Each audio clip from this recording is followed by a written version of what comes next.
Hello, 8th grade. I hope everyone is happy, healthy, and safe. I really do.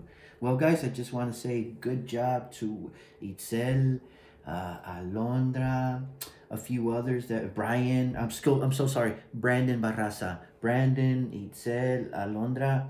Thank you for turning in your assignment.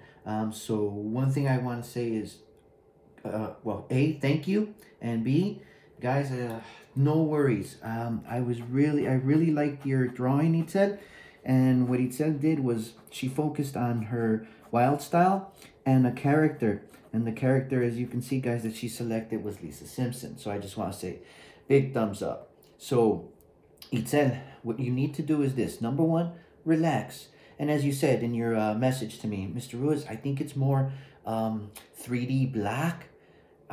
It said it was a good job. I appreciate you. I appreciate you turning in your assignment, and B, it really was good. So this is my suggestion. And awesome character, by the way. Good selection, rather. Good choice. So what I would do is this, it said. So what I'm gonna do is very quickly, or rather very lightly, I'm sorry, is I'm just gonna create an uppercase I. And again, so let me darken it, I'm sorry. So it's just an uppercase I, and it's not so structured. Now, what do you mean by structured, Mr. Rose? Well, as you would see an I in terms of alphabet poster or something formal. By that, I mean, of course, you know, it's a very structured, like the T and then the Z in your name. So structured. So we're going to stay away from that for now. And what I want you to focus on is basically a couple of angled lines. Well, 3 angled lines, I should say. So remember, playful. In art, for example, with pop art, the letters are at an angle there, which usually what's the word I'm looking for, guys? Translates or transmits this playful feeling, or kind of this playful nature that the artist was having, or basically he or she, the artist, were just being a little playful. And how do you achieve that? Well, in this case, by using angled letters. So I'm going to start with the top part of the eye, the stem of the vertical, and then the other part of it. So now what I'm going to do, Itzel, is I'm going to break these down. I want to use the term segment, so basically break this down. So I'm going to start to break this down, and I'm just going to work on one at a time. So, and remember what I said, guys. I want you to think geometric. Think geometric, okay? So as you can see, I'm just basically taking this top part of the eye, guys, and I'm just segmenting it. That means it's basically now separated from the other part of the letter, okay? So I erase that part, okay? And now I'll come on up over here, and then I'll focus on this part of the eye, guys, okay?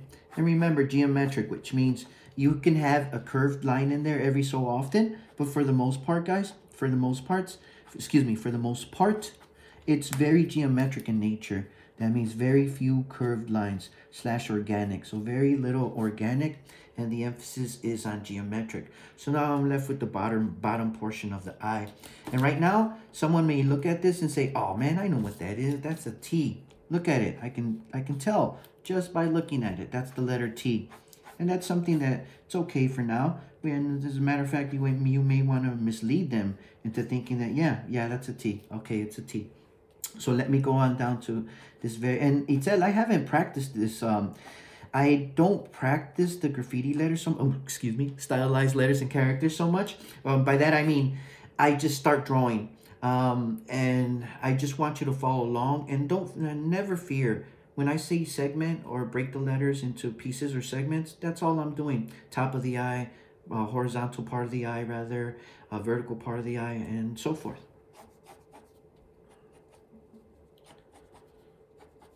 So now I'm going to stop there and take inventory. That means I'm going to stop and say to myself, does it look like an eye?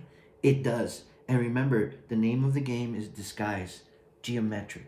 Disguise. Geometric. So what I'm going to do, Itzel, is I'm going to take this part over and under basically the letter, okay? And don't forget the ubiquitous $10 word that means found everywhere. The ubiquitous, found everywhere. Don't forget the ubiquitous arrow, guys. Don't forget. And that symbolizes the arrow in graffiti, excuse me, stylized letters and characters. Remember, we can't say graffiti because it has such a negative connotation, such a negative connection to it, guys. When you say graffiti, people usually think, oh, street art, or even worse, like, hey, that's a crime. You can't do stuff like graffiti in the city. That's a crime. And it is indeed a crime. But the point being that graffiti has taken the world by storm, and graffiti is now, I mean, you can see graffiti from Akron, Ohio to Zimbabwe, a country in Africa. It's just that popular. So Itzel, what have I done? I'm basically just now adding that ubiquitous, that big word that means found in graffiti throughout. It's found in graffiti. And the arrow in graffiti means taking art in a new direction. Okay, just because many graffiti artists, not all, but many were non-academic. That means they didn't go to school to study art. Some did, actually many did. But the point being this, we're gonna just take this over and we're just gonna leave it like that for now, and we'll take inventory of it, okay? And if you like it, fine, and if not, we can always erase it. But what's the whole point? What's the whole point here? Well, the point is this: try your best to create something called the wild style. And in essence, it just means you're disguising your letter. That's what's happening here, Itzel. I'm trying my best to disguise my eye. And you can always take it a step further. Now, what do you mean a step further, Mr. Rose? What should I do? What should I do? What do you suggest I do? Well, it looks a little empty in this area. So I may carry kind of like this loop or this ribbon-like effect. So this basically, this arrow curves under and then over. I might carry that effect over this way. So I might say, well, you know what? It's a little empty over here, so why not create something like that? And as you can see, we have a couple of curved lines, which is okay. And again, for the most part, this is very geometric, but it's okay to have a curved line or two. Okay.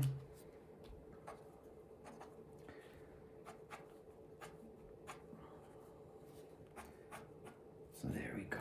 Okay, so I hope I've done a good job of basically disguising,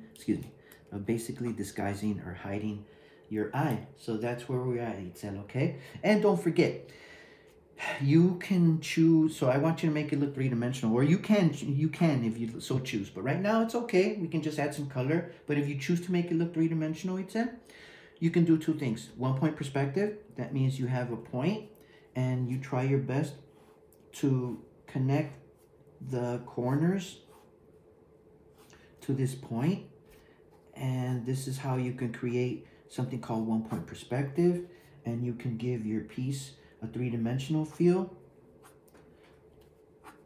Okay, and that's something that you can choose to do. Okay, if you so choose, you can do something like that, Itzel, okay?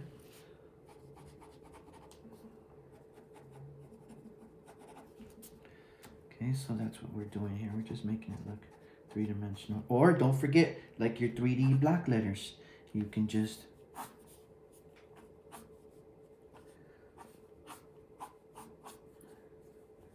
give it angled lines. And just choose a specific angle, lower left, upper right.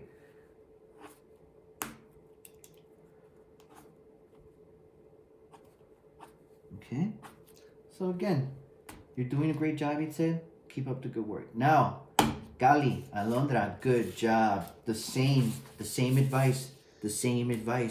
So, Alondra, her nickname is Gali, and so what I'm gonna do, Alondra, is I'm just gonna create a K. Okay, and it's a little playful. By that I mean it's at an angle.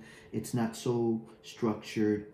Okay, it's not so structured as you would see maybe in a classroom or on a newspaper or magazine. So it's a little playful. It's a little playful, right? Now, what am I going to do? Well, I'm going to segment this, as I said. I'm going to break this up into pieces. And remember what I said. Think geometric. That means very few curves. But, I mean, you can take it. You can take it in that direction. You can take that route. You can add curved lines. But for the most part, think geometric, okay? I want you to think geometric, Alondra. Think geometric, okay?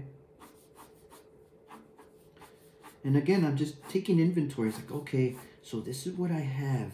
So what am I going to do? How do I go about breaking this K up or into segments like I did with the I? Well, just take very quick inventory of it and say, okay, so what should I do here? what should I do here? Well, we'll just create a few lines.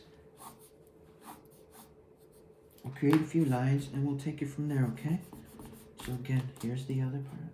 And I'm just going to carry it over on this direction because again, I want to disguise my letters. Now, why? Don't forget, guys, there was a time when stylized the artists that would use stylized letters and characters, they were getting in a lot of trouble because, well, it's against the law. And more to the point, they were creating these beautiful murals or pieces on factory walls and things of that nature, and they would get in trouble. So what they ended up doing, so that no one, so it's kind of like they disguised their name so that only other graffiti artists knew where they were. And if you couldn't understand graffiti, then basically you couldn't read this, and it was their form of keeping their name hidden from others, or kind of like another way of saying, well, if you're try to figure out who I am, like, all right, man, figure out who I am then. Figure it out, man. You think you know who I am? Then read this. So I basically tried my best to disguise your K. That's all I did. And if you want, you can end up connecting. You know, have fun with it. Have fun with it. And I just want to say thank you, Alondra. I really mean it when I say that. There were only a few, very few guys. I'm kind of worried about some of you guys because very few turned in this assignment.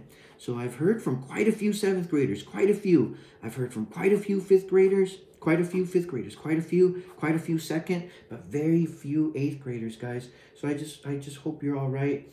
I hope everyone's hanging in there, and I hope everyone's happy and healthy. So what did I do? I just tried my best to disguise your K. And don't forget, you want to make it look 3-dimensional? Choose an angle. Remember, so you want to go upper right. That means we're consistent now. That means that we're going to consistently go upper right. Okay, we're not going to go lower left now. No, we just said we were going to be consistent. Oh, gosh, sorry, guys. We were going to be consistent, which, of course, means that you are following a pattern, or more to the point, you're doing this throughout. You're following the pattern throughout. Okay, guys, so very quickly. Okay, Alondra? So then you just start to create these parallel lines. Okay, so parallel to that part of the K, parallel to this part of the K, this part of the K, this part of the K, that part, and this is what we end up with, Alondra. So I hope you approve. Keep practicing. I love your work. And my boy Brandon, I cannot forget about my guy Brandon. Brandon. Mr. Barraza, thank you for turning in your assignment. Now, Brandon, you are not following my directions, sir. Brandon, please use the ovals as I suggested. Please use your ovals. Use the ovals or circles. I mean, literally, use them as your boundary, Brandon. So this is basically the outside of your letter, okay, guys? Now, Brandon, I should say, this is the outside of your letter. Literally use this as your outside boundary or outside piece, or outside of the letter, I should say, okay? Then in some instances, for example, the A, we may have to angle it off, or it's going to vary, it's going to differ a little bit. But for the most part, Brandon, as you can see, I'm literally using a good percentage of this oval for my letters. Why? Because after all, they're called bubble letters, okay? And you can literally use something that appears to be a bubble or an oval. So Brandon, I kind of ran out of room over here. I believe your name is spelled B-R-A-N-D-E-N. But in short, Brandon, I just want you to focus on the bubble letters for now, and we'll move slowly but surely, okay? We'll get to it, Brandon, and no worries. Thank you for turning in your assignment. Like I said, I had so few 8th graders turn in their assignment, so I hope everyone's happy and healthy. But in short, Brandon, boy, use this oval. Come on, Brandon. You've seen me do this how many times in the classroom, and now on this video, you can do this, Brandon. So what's my suggestion, buddy? Literally use an oval or circle, Brandon, for your letters. Literally use that. And don't forget those shiners, okay, boy? Don't forget those shiners. And I'm still happy with your work, Brandon. I'm still proud of the fact that you were able to turn in your assignment to me. I'm happy for that. And I'm grateful, Brandon. And don't forget these shiners, okay? But yes, and don't forget, the shiners will always be on the outer part of the letter. Of course, that's truly determined by an actual light source. But in this case, we don't have an actual light source. But we can always designate or draw one. But in short, Brandon, use the ovals. Use the force. Be happy, be healthy, and safe, guys.